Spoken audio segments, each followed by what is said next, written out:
Как я сказала в первом видео, наехать нам 8 часов. В первом видео показала игрушки. Ну, естественно, мы взяли с собой еще еду, извините-ка, и ехать почти весь день. В первую очередь это вода. У ребенка еще сок. Вкусняшки, да? Вкусняшки, как же мы без них? У нас тут уже все в семечках. Вот такие вкусняшки, орешки она еще у нас любит. Вот такую.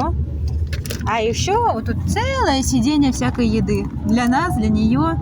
Там термос еще с гречечкой. Как голодными не останемся, да? В любом случае будем еще останавливаться и что-то перекусывать.